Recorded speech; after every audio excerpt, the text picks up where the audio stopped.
3 infants were born on the same night in Henrico County, Virginia, in April 1802.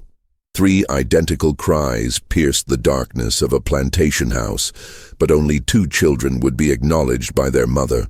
The third, darker-skinned than his siblings by what witnesses described as no more than a shade of summer sun, vanished from all family records within hours of his birth. What happened in that delivery room has remained buried in courthouse documents, private letters, and the whispered testimonies of enslaved women for over 2 centuries. Local authorities never investigated. The family's name was scrubbed from most historical accounts. Tonight, we piece together what really happened when Margaret Fairmont gave birth to triplets and made a decision that would destroy everyone involved. Before we continue with the story of the Fairmont plantation and the night that changed everything, I need you to do something. Hit that subscribe button right now, because stories like this, the ones hidden in dusty archives and forbidden family histories, don't get told anywhere else. And leave a comment telling me what state or city you're listening from. I want to know where my audience is discovering these dark chapters of American history. Now, let's go back to Virginia in 1802, to a world where appearances meant survival, and one woman's fear would seal the fate of her own child. The spring of 1802 brought more than just warm weather to the tobacco plantations along the James River. Henrico County sprawled across the rolling hills of central Virginia, a patchwork of plantation estates where fortunes rose and fell with each tobacco harvest. The Fairmont plantation occupied nearly 800 acres of prime river-bottom land, worked by 43 enslaved people whose labor had built the family's wealth over 3 generations. The main house stood on a gentle rise, a 2-story brick structure with white columns that could be seen from the river road, announcing prosperity to anyone who passed. Margaret Fairmont had arrived at this house 6 years earlier as a bride of 17, brought from her family's smaller estate in Williamsburg. She was the youngest daughter of the Sutherland family, a lineage that traced itself back to English nobility, a fact that Margaret's mother mentioned in every conversation. The marriage to Thomas Fairmont had been celebrated as a perfect match. Old money meeting established land, beauty paired with respectability. Thomas, 15 years Margaret's senior, ran his plantation with the methodical attention of a man who had inherited responsibility young and taken it seriously. But by 1802, that carefully constructed image had begun to show cracks that only those inside the house could see. Margaret had suffered 2 miscarriages in her first 3 years of marriage. The first had been mourned quietly. The second had sent her into a period of melancholy that lasted through an entire winter, during which she rarely left her bedroom. Thomas had grown distant, spending more time inspecting fields and riding to Richmond on business that seemed to multiply. The pressure for an heir weighed on them both, though it was Margaret who felt it most acutely. Her mother's letters arrived weekly, each one containing some reference to cousins who had produced children, neighbors whose families were growing, the natural duty of a wife to secure her husband's legacy. When Margaret finally conceived again in the summer of 1801, the entire household seemed to exhale. Thomas became attentive once more. Margaret's mother visited and pronounced the pregnancy blessed.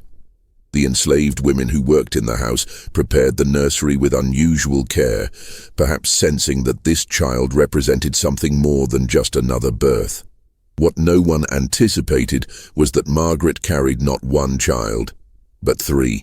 The realization came late in the pregnancy. Dr.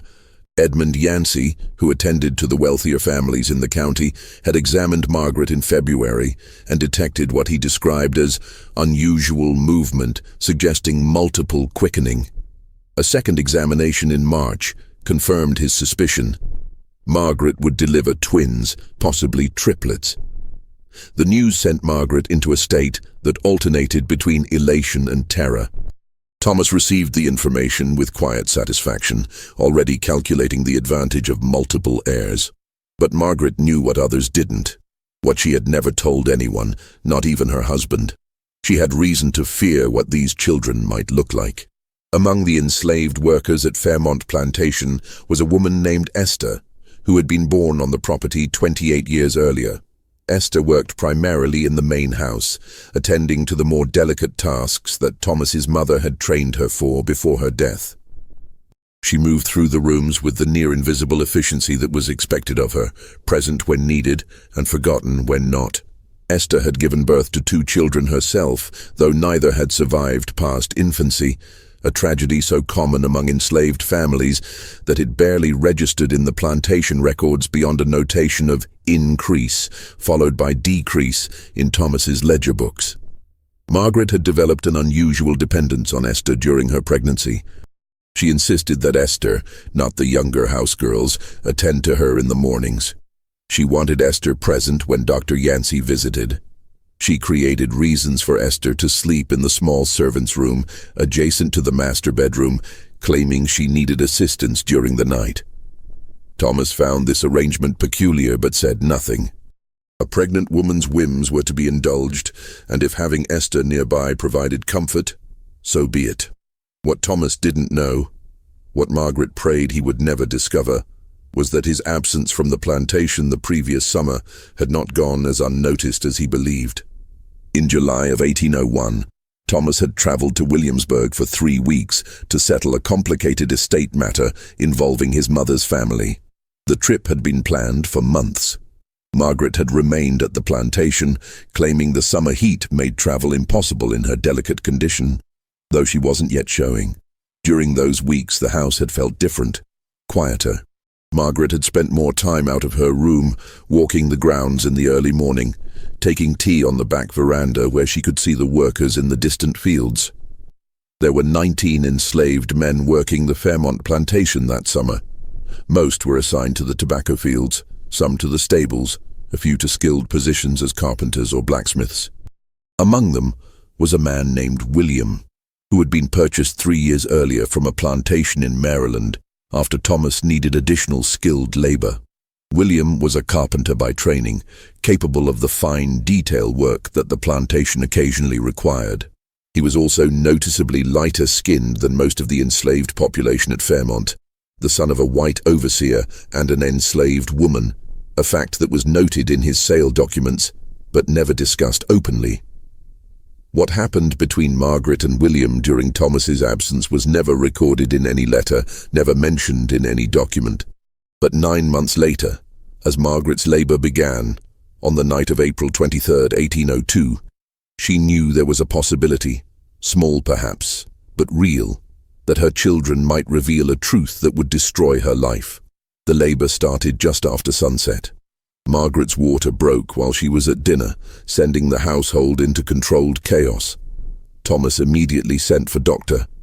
Yancey, though the doctor lived 8 miles away and might not arrive for hours. Esther was summoned to Margaret's bedroom, along with another enslaved woman named Ruth, who had experience with difficult births. Thomas paced the downstairs hallway, as men of his position were expected to do, drinking brandy and waiting for news. In the bedroom, Margaret's fear manifested as something close to hysteria. She gripped Esther's hand with painful force, her eyes wide and desperate. Between contractions, she whispered things that made no sense to Ruth, but caused Esther's expression to harden into something unreadable. "You have to help me," Margaret gasped, her face slick with sweat. "Whatever happens, you have to help me. Promise me.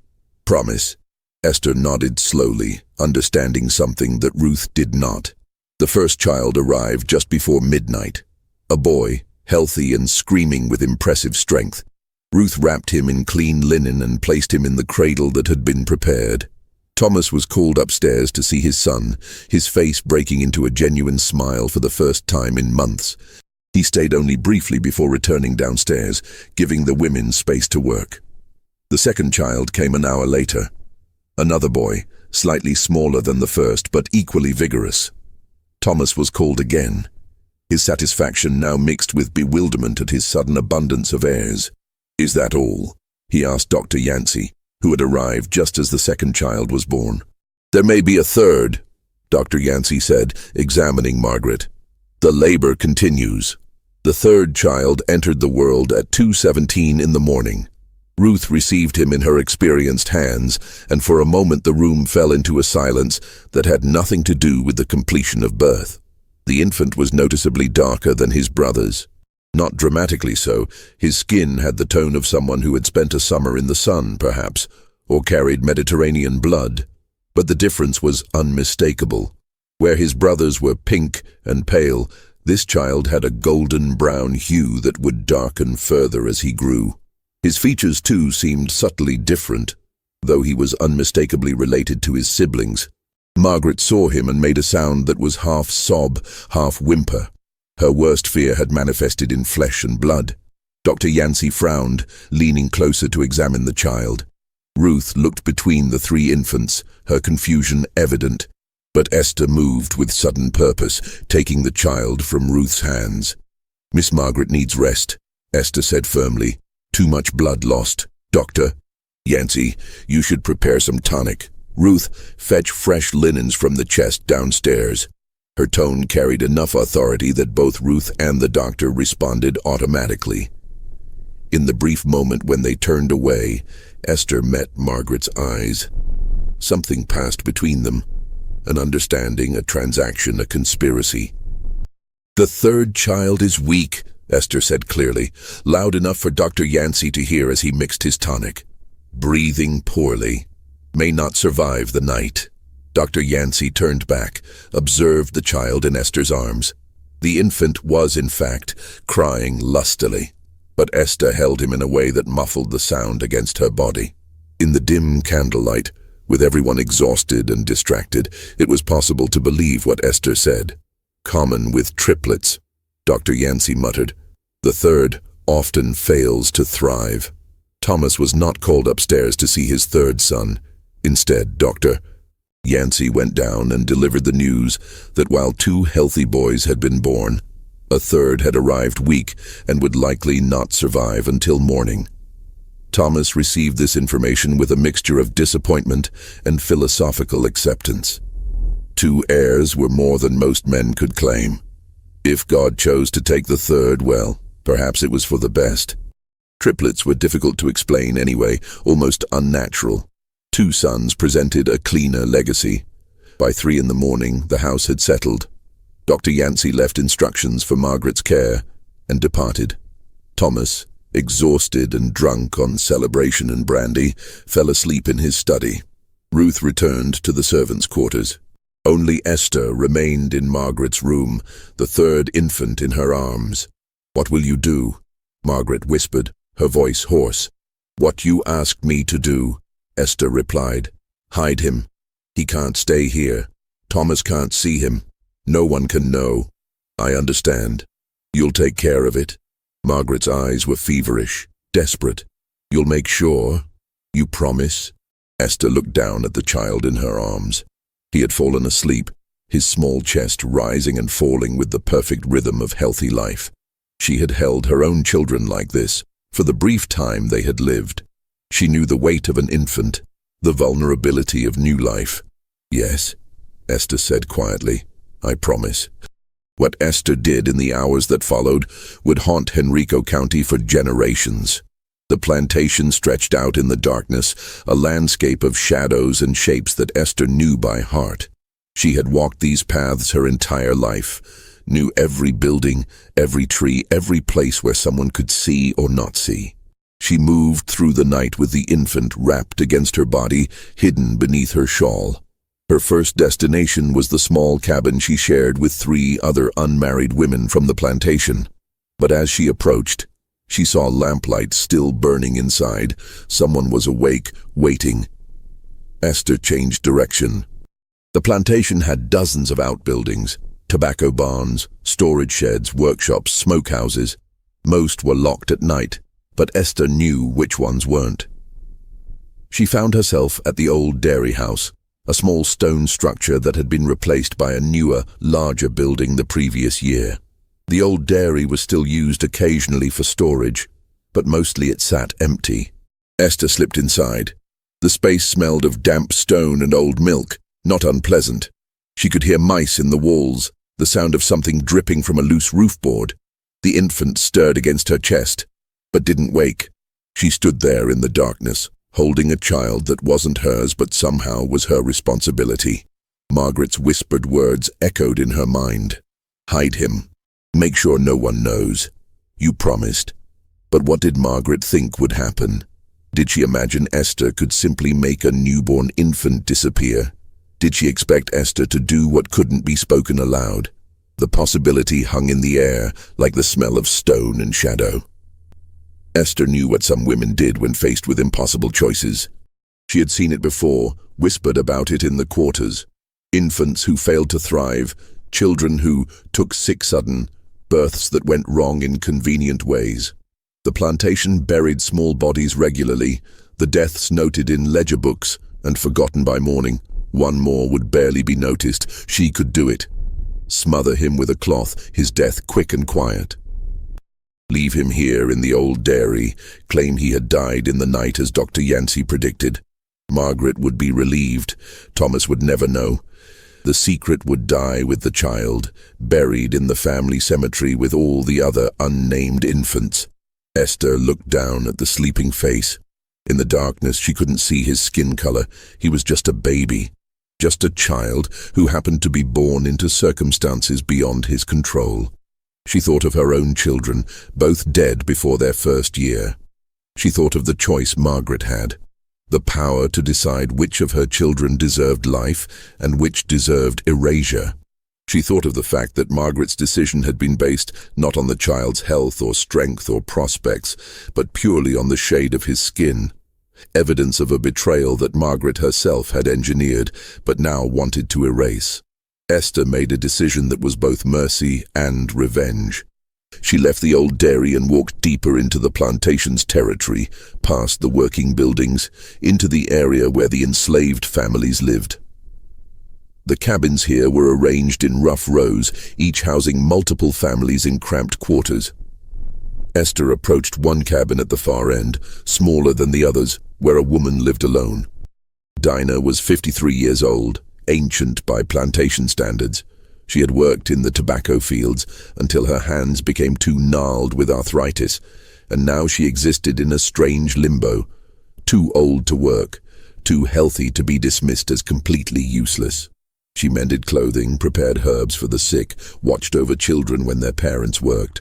She had outlived 2 husbands and 4 children, her survival a mystery even to herself. Esther knocked softly. Dinah opened the door almost immediately as if she had been expecting someone. "You have something that needs hiding," Dinah said, not a question. Her eyes moved to the bundle in Esther's arms. Miss Margaret's 3rd child.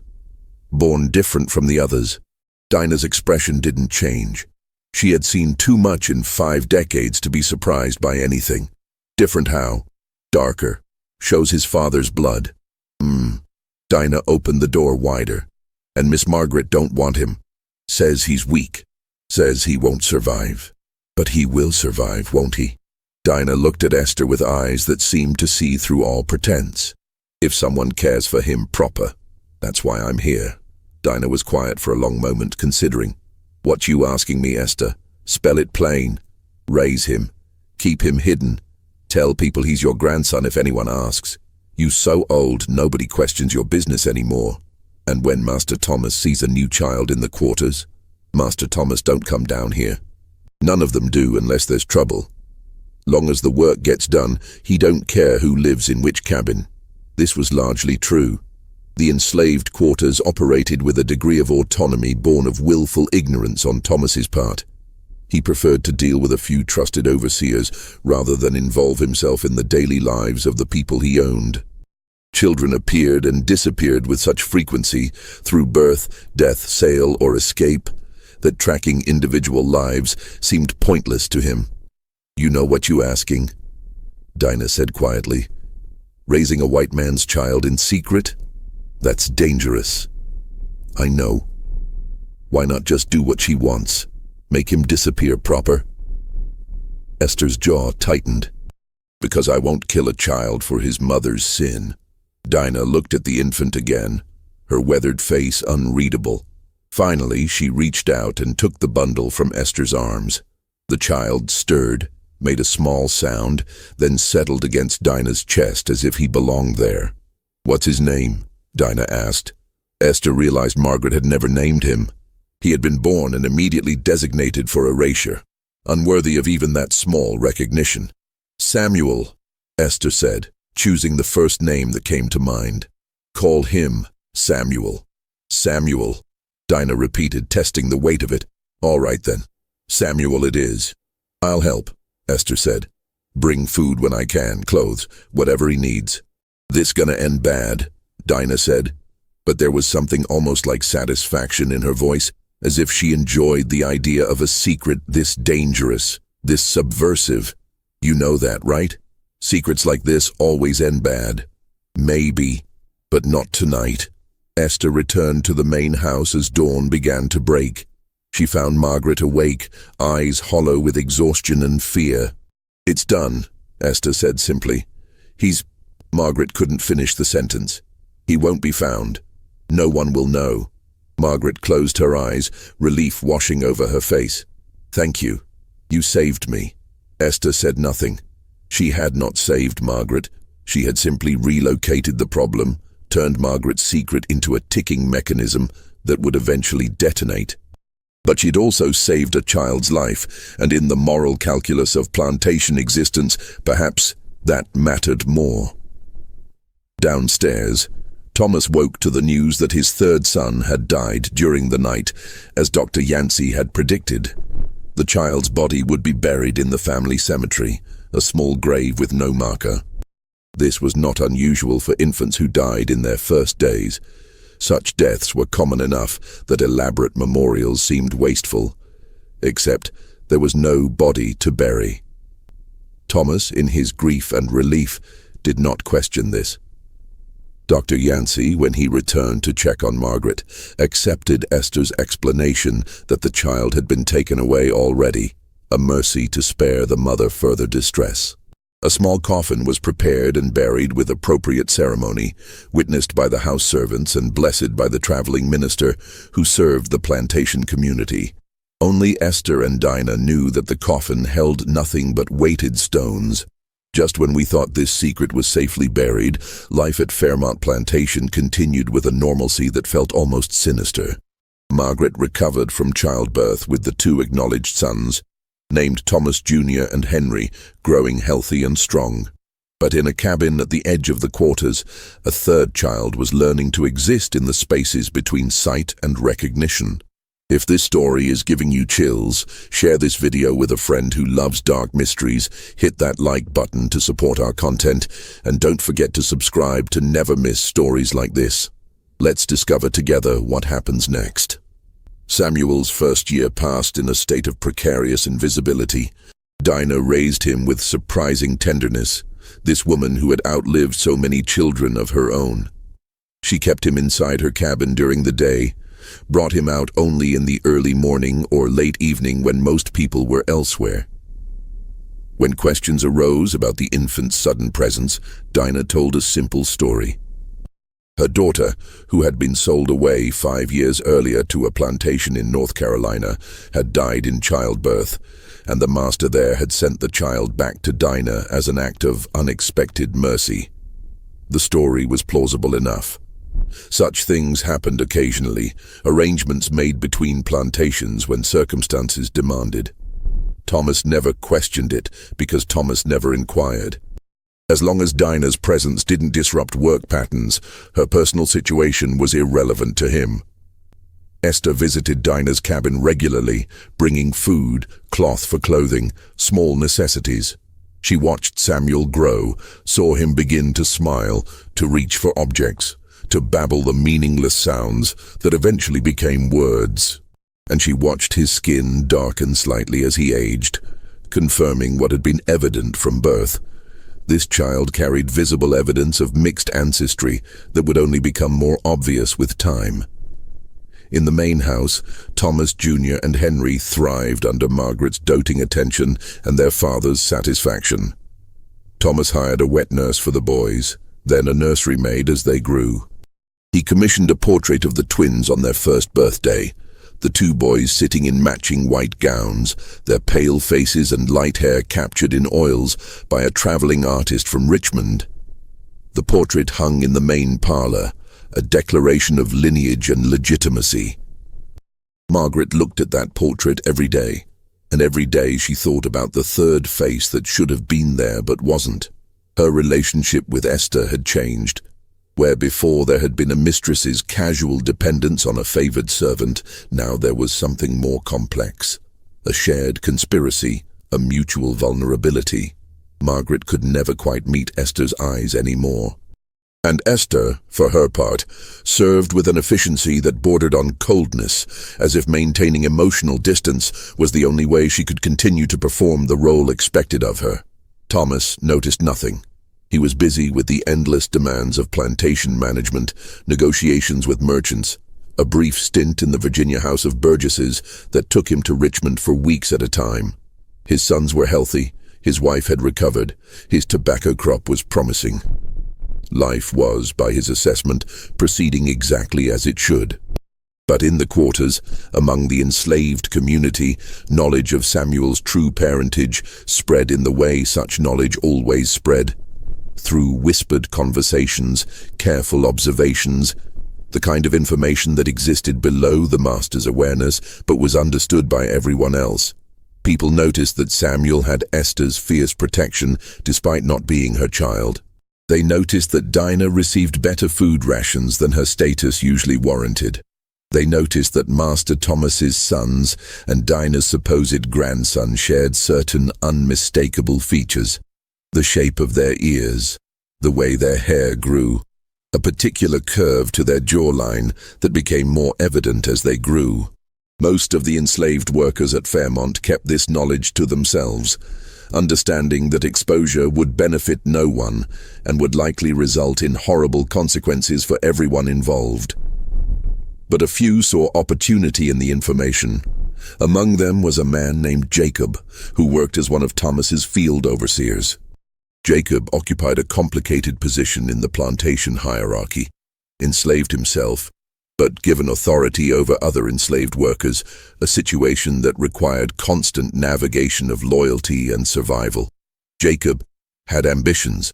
He wanted to be noticed, to be considered indispensable, perhaps even to purchase his freedom eventually, if he could accumulate enough favor. Jacob began watching. He observed Esther's visits to Dinah's cabin. He noticed how protective certain women were of the child, how they positioned themselves to block view when Thomas or his white overseers approached that section of the quarters. He noted the child's features, did the arithmetic of dates and births, and Jacob waited for the right moment to use this information. That moment came in the spring of 1804, when Samuel was 2 years old, and the resemblance between him and the Fairmont twins was becoming impossible to ignore. Jacob approached Thomas one morning as the master was inspecting a section of newly planted tobacco. "Master Fairmont, sir, might I have a word? Something you should know about, sir, concerning the family." Thomas looked up from the seedlings, mildly annoyed at the interruption. "What is it, Jacob? Make it quick." "It's a delicate matter, sir. Concerns Miss Margaret in a way, and the children." This got Thomas's attention. He straightened, his expression hardening. "Explain yourself." Jacob hesitated, performing reluctance. "There's a child in the quarters, sir.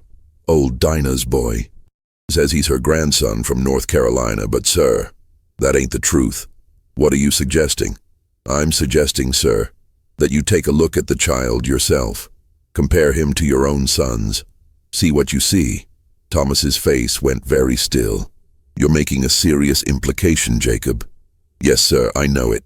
But I thought you should know before others start talking." Thomas was not a stupid man.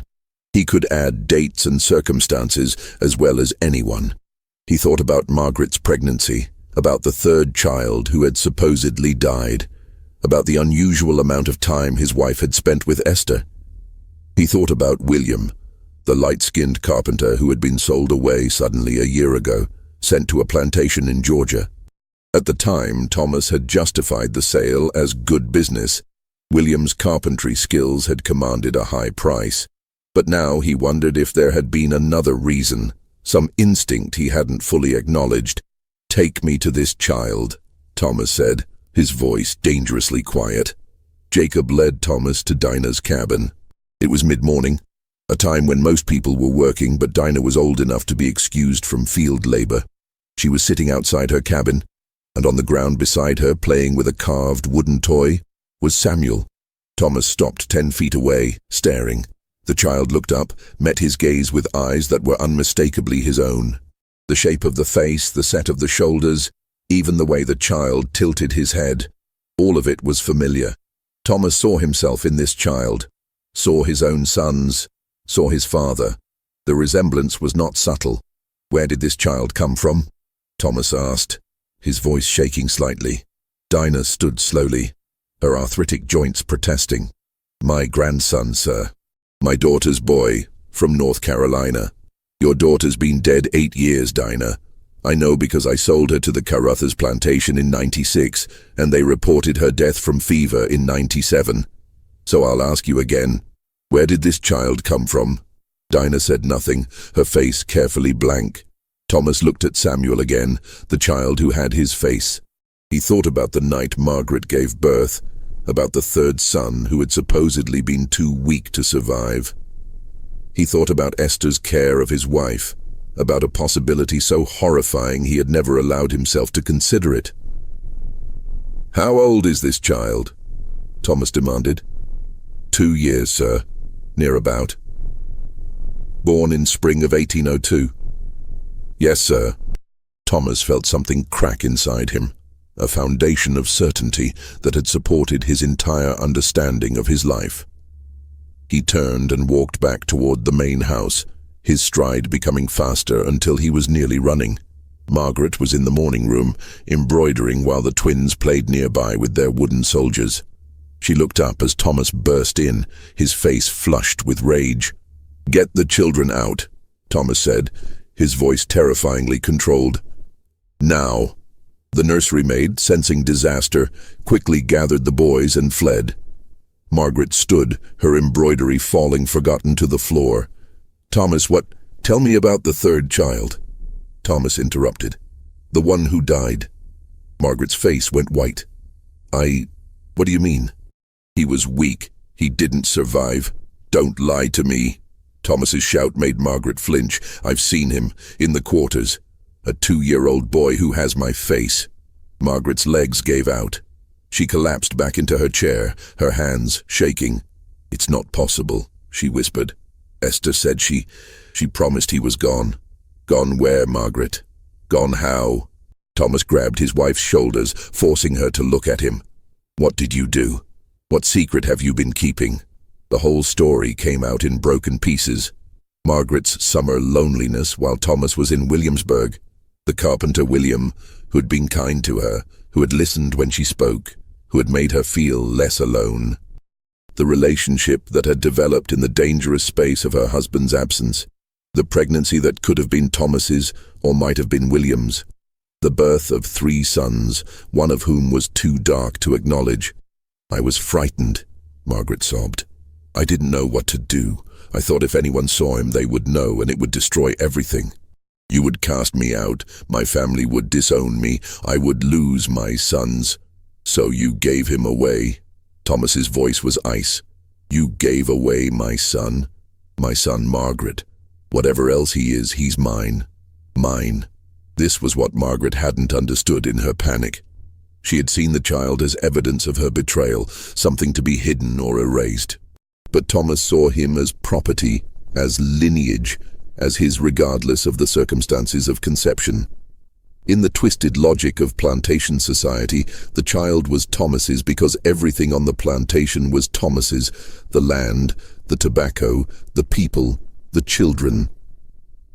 Margaret's infidelity was a betrayal, certainly, but it didn't change the fundamental ownership structure that governed Thomas's world. Where is Esther? Thomas demanded. Esther was summoned to the morning room. She came slowly, knowing what awaited her. Thomas stood by the fireplace, his fist clenched around the mantel so hard his knuckles were white. Margaret sat collapsed in her chair, no longer crying, her face blank with shock. You took the child, Thomas said. You were supposed to dispose of it, but you took it to Dinah instead. Why? Esther met his gaze steadily. Miss Margaret asked me to hide him, so I hid him. She asked you to kill him. She asked me to hide him, Esther repeated. I did what was asked. Don't play word games with me. You knew what she meant. Did I, sir? I'm just a slave. Not sure I understand the fine points of what white folks mean when they tell me to make their problems disappear. The insolence in her tone was subtle, but unmistakable. Thomas felt rage surge through him, the kind of anger that could lead to violence. But underneath the rage was something else. The awareness that Esther had power in this situation, knowledge that could destroy his family's reputation if it spread. You've put me in an impossible position, Thomas said finally. That child cannot stay here. His presence is a constant reminder of my wife's betrayal, and his resemblance to my legitimate sons will cause endless speculation. Then sell him, Esther said flatly. Sell him away, like you sell anyone else who becomes inconvenient. Margaret made a sound of protest, but Thomas ignored her. He's 2 years old, Thomas said.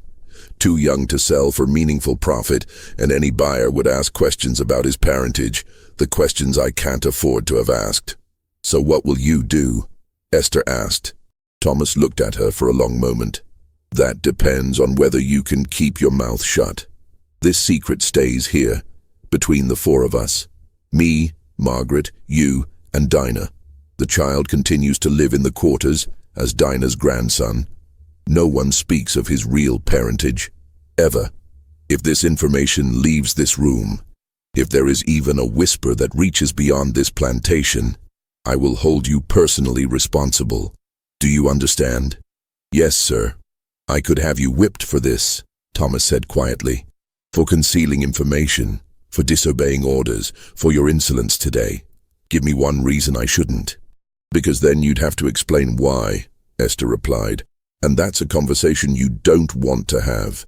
They stared at each other, master and slave, caught in a web of mutual compromise that inverted all the usual power dynamics. Get out, Thomas said finally. And send Dinah to me. We need to establish some rules. Dinah came to the main house, walking slowly, her face resigned. She had known this day would come eventually. Secrets this large never stayed buried forever. Thomas met her in his study, a room lined with ledgers and law books, the administrative heart of the plantation. The child stays with you, Thomas said without preamble. But there will be conditions. He does not come near the main house. He does not play with my sons. He does not attend lessons, does not eat at any table where he might be seen by visitors. As far as anyone from outside this plantation is concerned, he is your grandson from North Carolina. Nothing more. Is that clear? Yes, sir. You will receive extra rations to care for him. But understand this, Dinah. If he becomes a problem, if his presence causes any difficulty whatsoever, I will sell him so far away you'll never hear his name again. I'm allowing him to stay out of complicated considerations. But my patience has limits. I understand, sir. Do you? Thomas leaned forward. Do you understand that this child represents the greatest shame of my life? That every time I see him, I see my wife's betrayal? That he is a living reminder of my failure to control my own household? Dinah looked at him with her ancient, knowing eyes. I understand that you see shame, sir, but that child didn't choose his circumstances. He's just a boy. He's a problem, Thomas corrected. A problem I'm choosing not to eliminate against my better judgment. Don't make me regret that choice. Dinah nodded and left, returning to her cabin where Samuel waited, unaware that his life had just been debated and conditionally spared. The weeks that followed were tense. Margaret took to her bed again, this time not with melancholy, but with a kind of desperate shame that manifested as physical illness. She saw Dr. Yancey, who prescribed tonics and rest. She wrote letters to her mother that she never sent, trying to explain what had happened and why. Thomas threw himself into work, spending as much time away from the house as possible. He rode to Richmond frequently, attended every social function that provided an excuse for absence. He looked at his legitimate sons and tried to feel the pride he had felt before, but now their faces reminded him of another face, one that should not exist but did. And in the quarters, Samuel continued to grow, unaware of the chaos his existence had caused, protected by an old woman who had decided this was the one fight she wouldn't surrender. The arrangement Thomas had imposed might have held if plantation life existed in isolation. But no plantation was truly isolated, and secrets had a way of spreading like tobacco blight, invisible until the damage was already done. The problem began with visitors. The Fairmont plantation, like most estates of its size, regularly entertained guests, business associates, family members, neighbors from other plantations. These visits were essential to maintaining social position and business relationships. And these visitors, particularly the women, wanted to see the children. Thomas Jr. and Henry, now 4 years old, were exhibited with the kind of casual pride that came naturally to proud fathers. They were dressed in miniature versions of gentlemen's clothing, taught to bow and greet visitors with appropriate formality. Margaret, when she was well enough to receive guests, would show off their accomplishments. How Henry could recite passages from the Bible, how Thomas Jr. could identify letters and write his name. And inevitably, during these visits, someone would walk through the plantation grounds. They would see the quarters, observe the workers, and sometimes they would see Samuel. The first incident occurred in the fall of 1805, when Margaret's older sister, Charlotte, visited from Williamsburg with her husband. Charlotte had 3 daughters, and had always felt slightly superior to Margaret, whose struggle to produce heirs had been the subject of family gossip. Now, seeing the healthy twin boys, Charlotte's superiority felt threatened, and she looked for anything that might restore her sense of advantage. On the second day of her visit, Charlotte took a morning walk through the plantation grounds. It was something wealthy white women did, inspect the quarters with the pretense of concern for the workers' welfare, though really it was just another way to assert dominance. Charlotte walked through the rows of cabins, noting their condition with critical eyes, until she came to Dinah's cabin at the far end. Samuel was outside, now 3.5 years old, playing with a small carved horse that Dinah had made for him. He looked up as Charlotte approached, his face curious and unafraid. Charlotte stopped walking, staring at the child. She saw Thomas's face in miniature, saw the Sutherland family features that she shared with Margaret. The child was darker than he should be, certainly, but the resemblance was undeniable. "Whose child is this?" Charlotte demanded. Dinah emerged from the cabin, moving to place herself between Charlotte and Samuel. "My grandson, ma'am. From North Carolina." "Your grandson," Charlotte repeated skeptically. "How convenient. Tell me, when exactly did this grandson arrive?" 3 years back, Mom." Charlotte's mind was already working through dates and possibilities. 3 years ago was 1802, the same year Margaret had given birth. She remembered the letters Margaret had sent, announcing the twins. But there had been something odd about those letters, a strange tone Charlotte hadn't been able to identify at the time. "Take me to my sister," Charlotte said abruptly. Now, the confrontation in Margaret's sitting room was brutal. Charlotte dismissed the servants and closed the door, then turned on Margaret with an expression of mingled triumph and disgust. "There's a child in the quarters who looks exactly like Thomas," Charlotte said, "born the same year as your twins. Would you like to explain that to me?" Margaret's face went blank, the expression of someone who had been expecting catastrophe for so long that its arrival almost felt like relief. "I don't know what you're talking about. Don't lie to me, Margaret. I'm your sister. I can see what you've done." "What I've done?" Margaret's voice rose, defensive. "What about what Thomas has done? All these men with their slave women producing children all over their plantations, and no one says a word. But You're a white woman," Charlotte hissed. "It's not the same. You know it's not the same." "Why?" "Because we're supposed to pretend our husbands are faithful while they rape the women they own. Because we're supposed to smile and ignore the children who look like our husbands running through the quarters." "That child doesn't look like Thomas," Charlotte said quietly. "He looks like your sons. He's too light to be just a slave's child." "Margaret, what did you do?" The full story didn't come out, not then. Margaret held on to some shred of dignity, refusing to confess everything. But Charlotte was intelligent enough to piece together the basic truth. Margaret had been unfaithful, had produced a child of mixed race. and had hidden him in the quarters rather than face the consequences. "Does Mother know?" Charlotte asked. "No, no one knows. Just Thomas and the servants. This will destroy you if it gets out. Destroy all of us." "The scandal." "I know," Margaret whispered. "Why do you think I've lived in terror for 3 years?" Charlotte stood, pacing the room with agitation. She had come to her sister's home expecting a pleasant visit, perhaps some gentle schadenfreude over Margaret's past difficulties.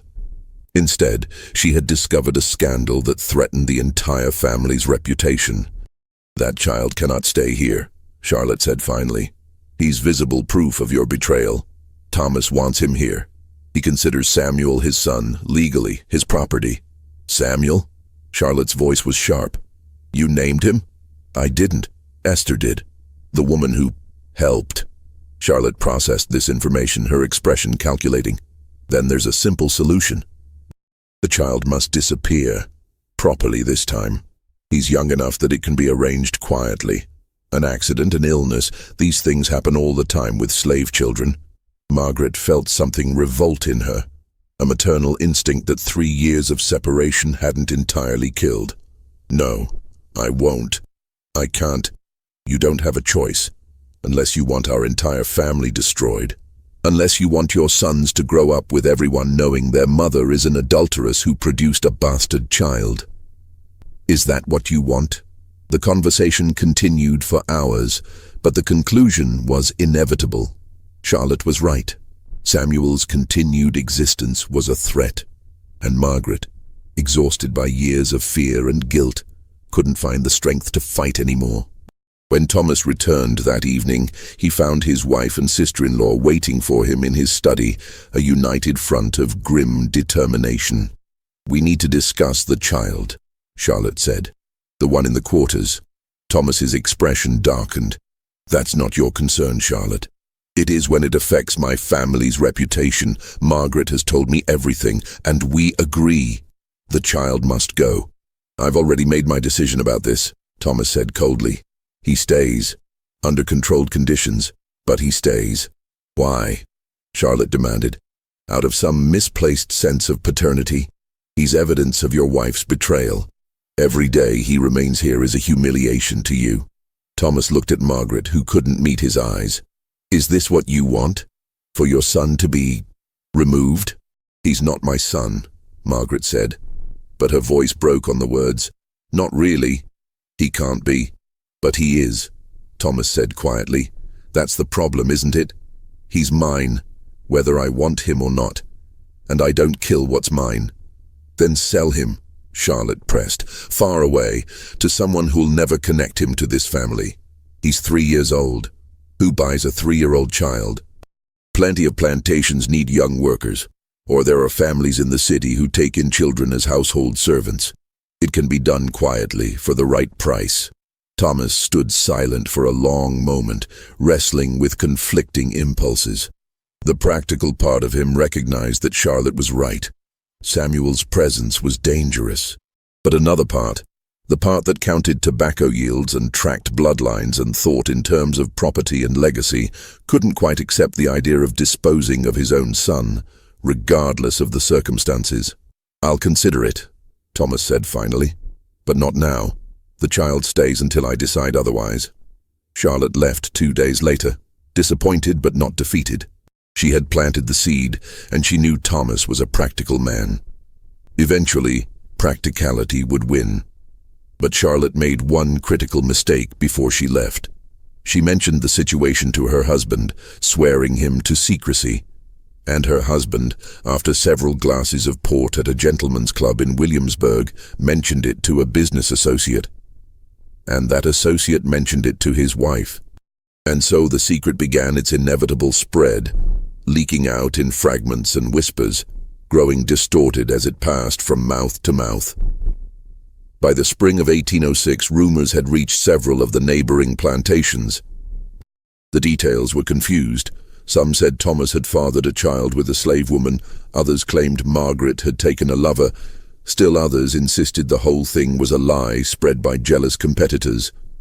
But everyone agreed on one thing: Something was wrong at Fairmont Plantation, some scandal involving children and hidden parentage. Thomas began noticing the change in how people treated him. Conversations would stop when he entered a room.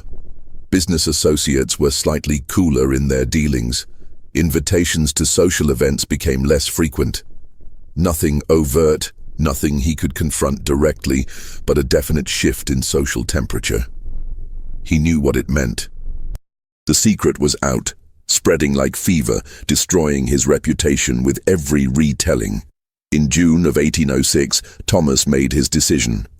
He called Dinah to his study and told her to prepare Samuel for a journey. The child would be taken to Richmond and placed with a family that needed a house servant. He would be well treated, Thomas insisted, but he could no longer remain at Fairmont. Dinah received this news with the kind of stillness that comes from having survived too much to show despair openly. "When, sir?" "3 days. I've already made the arrangements." Dinah returned to her cabin and looked at Samuel, who was playing with his carved horses, acting out some elaborate story only he understood.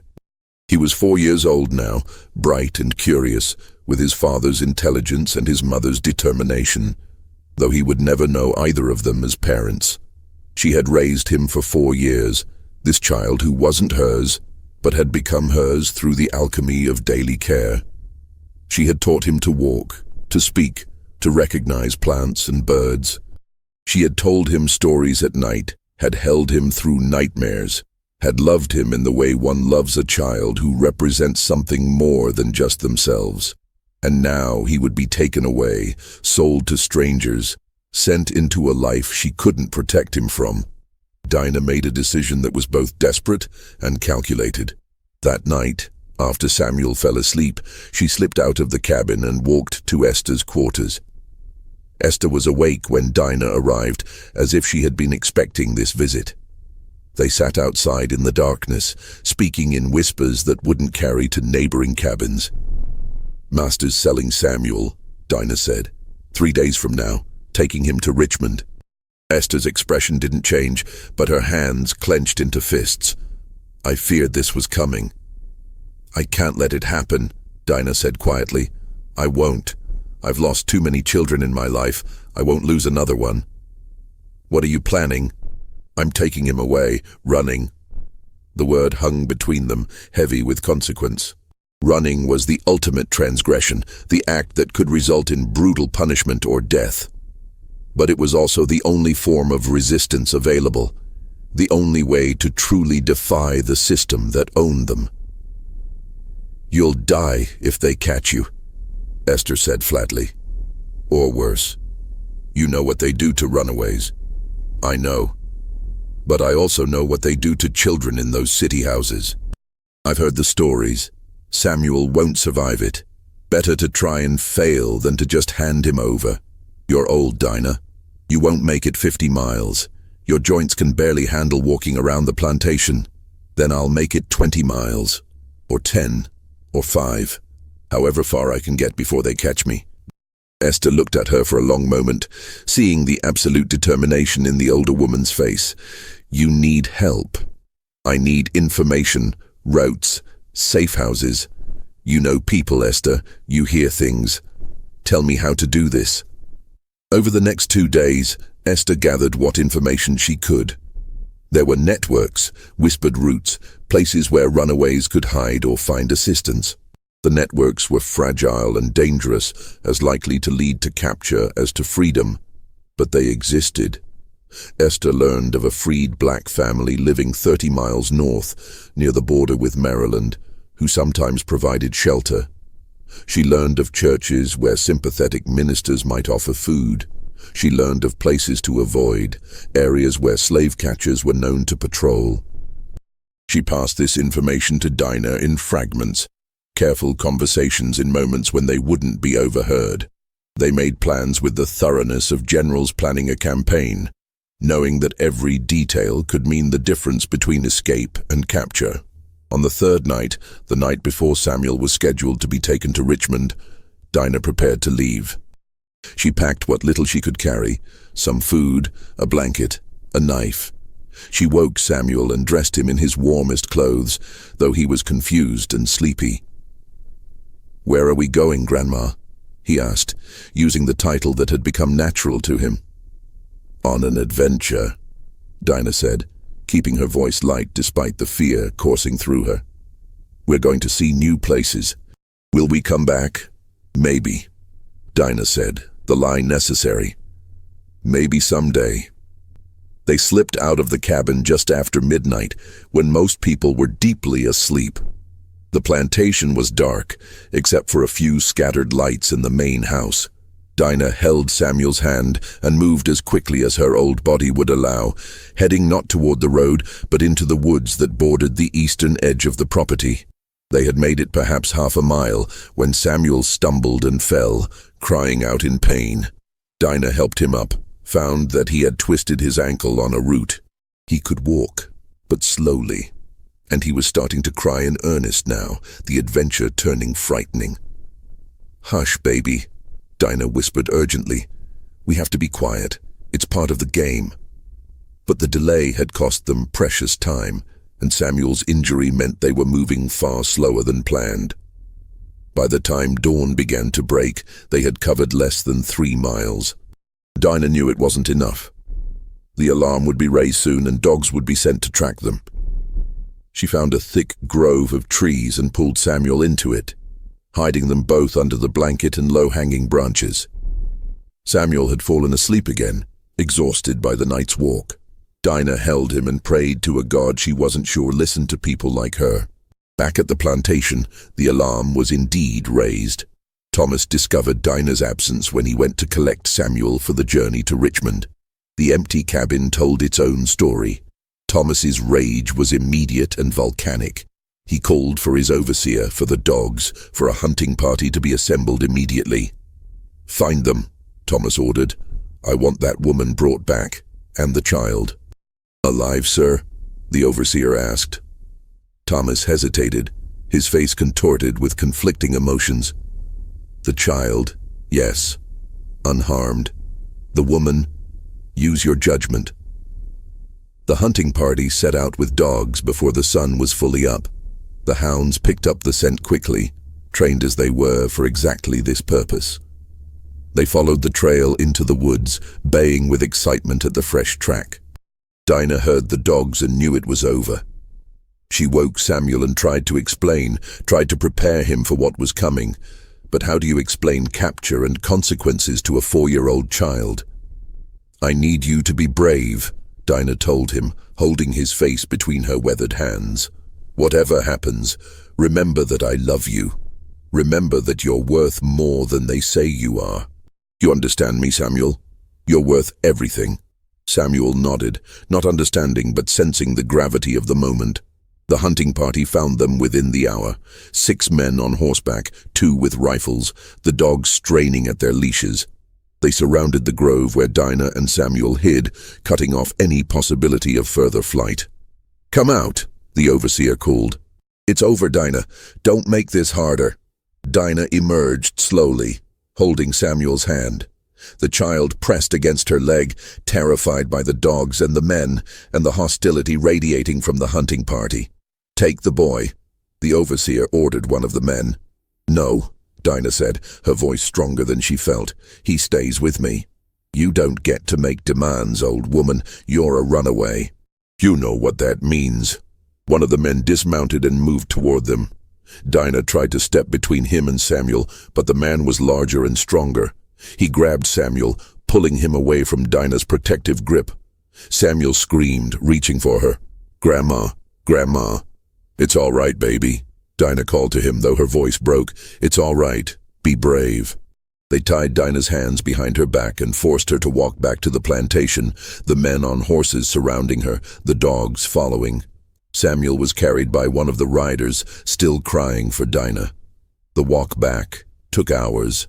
By the time they reached Fairmont, Dinah's feet were bleeding and her old body was near collapse. But she held her head up, refusing to show weakness or regret. Thomas was waiting in front of the main house. He took Samuel from the rider, examining the child to ensure he was unharmed. Samuel had stopped crying, too exhausted and frightened to do anything but stare with wide, shocked eyes. "Take her to the barn," Thomas ordered, indicating Dinah. 20 lashes, then put her in the storage cellar for 3 days. No food, water only. Dinah had known this was coming, but the reality of it still hit like a physical blow. 20 lashes at her age could kill her. The overseer knew it too, hesitating briefly. "Sir, she's old, might not survive that." "Then make sure she does," Thomas said coldly. "I want her to live long enough to understand the consequences of her choices." They dragged Dinah toward the barn. Samuel, seeing this, began screaming again, fighting against Thomas's grip. "Grandma, don't hurt Grandma!" Thomas looked down at the child, this source of all his troubles, and felt a complicated mixture of affection and resentment. Samuel was his son, undeniably, but he was also a reminder of everything Thomas wanted to forget. Esther appeared in the doorway of the main house, drawn by the commotion. She saw Dinah being taken to the barn, saw Samuel struggling in Thomas's arms, and understood that everything had gone wrong. "Master Fairmont," Esther said quietly, "let me take the child. He's frightened." Thomas looked at her. This woman who had started all of this by choosing mercy over obedience. "You knew about this, didn't you? About Dinah's plan to run?" "No, sir." "Don't lie to me, Esther. You've been helping her all along." "I gave her information, sir, that's all. I didn't know she'd actually run." Thomas could have her whipped too, could punish everyone involved in this conspiracy. But he was tired, so tired of this situation and all its complications. "Take him," Thomas said, handing Samuel to Esther. "Keep him in the quarters. I'll deal with all of this tomorrow." Esther took Samuel, who clung to her desperately. She carried him away from the barn, away from the sounds that were about to begin, shielding his ears and trying to provide what small comfort she could. In the barn, Dinah was whipped. 20 lashes, delivered with the cold efficiency of routine punishment. She screamed at first, then fell silent, conserving what strength remained. When it was done, they left her bleeding on the barn floor, too damaged to move. She would survive. Barely. But Dinah would never walk without pain again, and the infection from her wounds would sicken her for months. The woman who had tried to save a child through flight would spend the rest of her shortened life as a cautionary tale about the price of resistance. The attempted escape had changed everything. Thomas could no longer maintain the fiction that Samuel could remain at Fairmont under controlled conditions. The child had become too visible, his presence too controversial, his very existence a source of instability. But the scandal had also spread too far for discretion. Thomas couldn't simply sell Samuel to a family in Richmond without raising questions about why this child, who resembled the Fairmont twins so closely, was being disposed of. Any potential buyer would wonder, would speculate, would potentially spread more rumors. Thomas found himself trapped by the very secrecy he had tried to maintain. He couldn't acknowledge Samuel as his son without confirming Margaret's infidelity. But he couldn't get rid of Samuel without drawing attention to the mystery. Every option led to exposure, to shame, to the destruction of his family's reputation.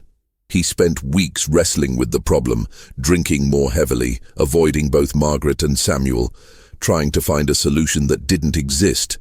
The answer, when it came, arrived in the form of a letter from Charlotte. His sister-in-law had been making inquiries, using her connections in Williamsburg and Richmond, seeking a way to resolve the situation quietly. She had found, she wrote, a missionary family traveling to the Western Territories, seeking to establish a church in the Ohio Valley. They were looking for children to take with them. Orphans, unwanted children, anyone who needed a fresh start far from civilization. They ask no questions about parentage, Charlotte wrote. They care only about providing Christian education to children in need. This could be the solution you've been seeking. The child would be removed far enough that he could never return or cause embarrassment. And the family is respectable enough that you could claim, if asked, that you made a charitable gesture in supporting their mission. Thomas read the letter 3 times, considering. Ohio was nearly 1,000 miles away, across mountains and through territories that were barely settled. A 4-year-old child sent there would likely never return. There would be no possibility of future complications, no chance encounters, no awkward questions. Samuel would simply disappear into the vastness of the western frontier. It was, Thomas realized, the perfect solution. Not quite murder, not quite abandonment, but a permanent removal that could be framed as charity rather than cruelty. He wrote back to Charlotte immediately, accepting her suggestion. The missionary family arrived at Fairmont Plantation in early September 1806. Reverend Marcus Hayes and his wife Elizabeth were plain, earnest people in their 30s, driven by religious conviction to bring Christianity to the frontier. They had 2 children of their own and had agreed to take 3 additional orphans with them on their journey west. Samuel would be the 4th. Thomas met with them in his study, explaining the situation in the most favorable terms possible. "The boy is the grandson of one of my workers," Thomas said, the lie smooth and practiced. "His mother died in childbirth, and his grandmother has become too old to care for him properly. I believe he would benefit from the education and opportunities your mission could provide." Reverend Hayes nodded sympathetically. "We've encountered many such situations. Children without proper families needing guidance and Christian instruction. We're happy to include him." "He has a name," Thomas added. "Samuel. But you're welcome to change it if you feel it appropriate." "We'll keep his name," Elizabeth Hayes said gently. "Every child should keep that much of their identity." Thomas felt an unexpected stab of guilt at her kindness, but pushed it aside. This was the only practical solution. Samuel would have a better life in Ohio than he could ever have at Fairmont. Free from the stigma of his birth, able to make his own way in a society that wouldn't know his history. Or so Thomas told himself. The day of departure came quickly. Samuel was collected from Esther's cabin. Dinah was still too weak to walk, still recovering in her cabin from the whipping. Samuel didn't understand what was happening, only that he was being taken somewhere by strangers. Esther held him for a long moment before letting go, memorizing his face, knowing she would likely never see him again. "You be good," she told him.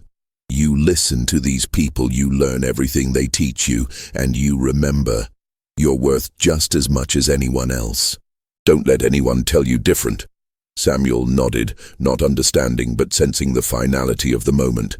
Margaret watched from her bedroom window as the missionary family's wagon prepared to leave, Samuel sitting in the back among bundles of supplies and the other orphaned children. She had not said goodbye to him. She had not in fact seen him since the night of his birth. But she watched now, her hand pressed against the glass, as the physical evidence of her betrayal was removed from her life. She should have felt relief. Instead, she felt a hollow grief that she couldn't name, for a child she had never allowed herself to claim. The wagon pulled away, heading west toward Richmond and then beyond, into territories Margaret had never seen and never would. Samuel looked back once, confused and frightened, before the trees swallowed the view, and he was gone. Thomas stood in his study, a glass of whiskey in his hand, and told himself he had done the right thing, the practical thing, the only thing that made sense. In her cabin, Dinah learned that Samuel was gone, and something inside her simply broke. She had survived too much, endured too much, fought too hard to save this one child, only to fail in the end. She stopped speaking after that day, stopped engaging with the world in any meaningful way. She lived for another 2 years, but she was never truly present, her mind retreating to some place where pain and loss couldn't follow. Esther continued her work in the main house, serving the family that had destroyed so much while pretending everything was normal. But she began keeping a journal, writing down the true story of Samuel's birth and disappearance. She hid the journal under a floorboard in her cabin, insurance against forgetfulness, proof that these events had actually happened. "Someday," she wrote in one entry, "someone will want to know the truth. Someone will ask what happened to Margaret Fairmont's 3rd child, and this journal will be here to answer."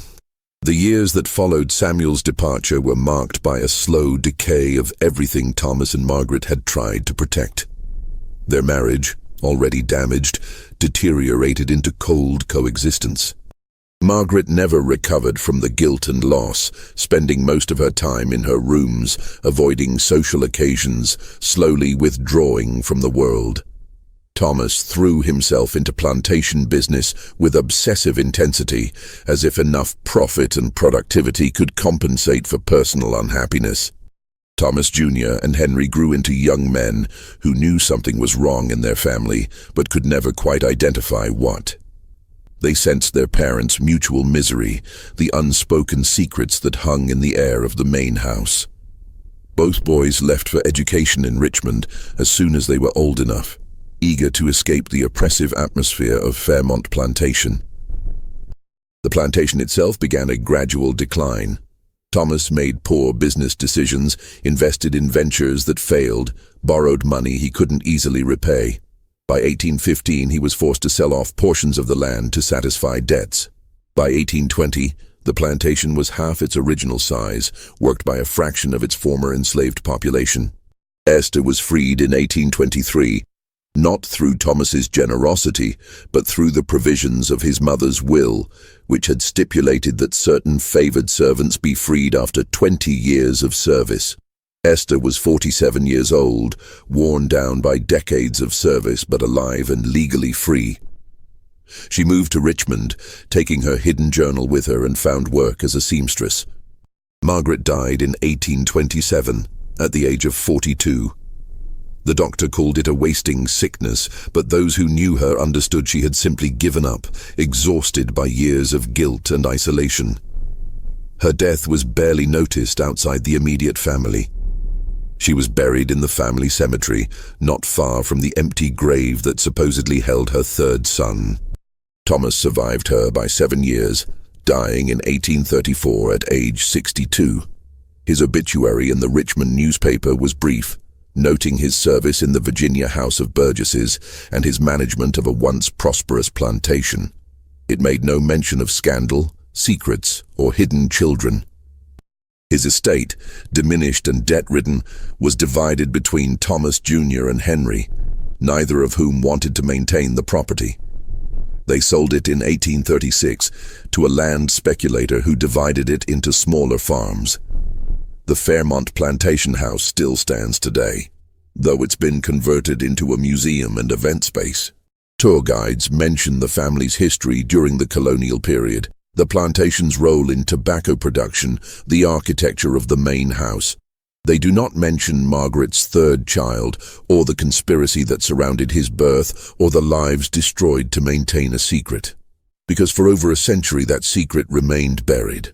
Esther's journal surfaced in 1889, discovered in a trunk of her belongings after her great-granddaughter died.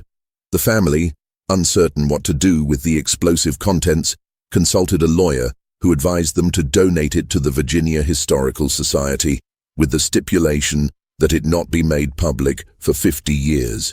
The journal was catalogued and stored, largely forgotten in the archives. It wasn't until 1952 that a graduate student researching plantation life stumbled across Esther's journal and recognized its significance. The story of Margaret Fairmont's triplets and the dark-skinned child who was hidden, then sent away, was finally revealed to historians and researchers. Attempts were made to trace Samuel's fate, to find out what had happened to the child sent west with the Hayes missionary family. Records from the Ohio missions of that period were incomplete and poorly maintained.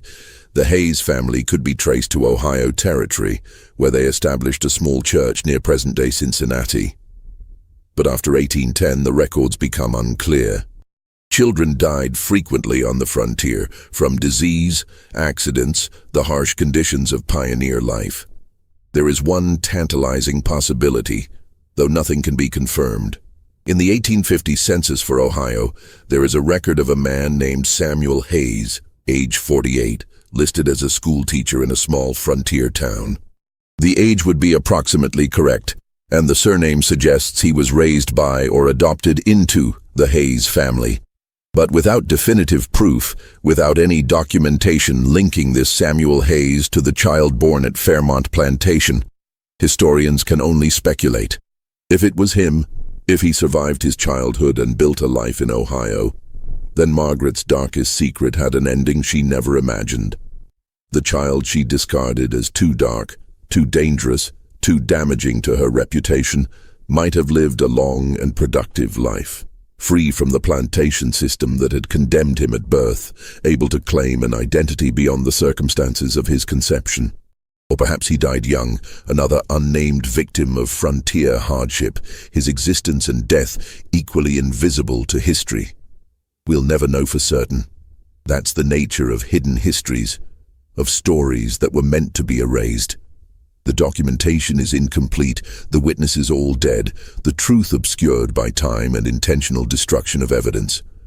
What we do know is this. 3 children were born on April 23, 1802, at Fairmont Plantation in Henrico County, Virginia. 2 were acknowledged, raised as heirs, given every advantage their father's wealth could provide.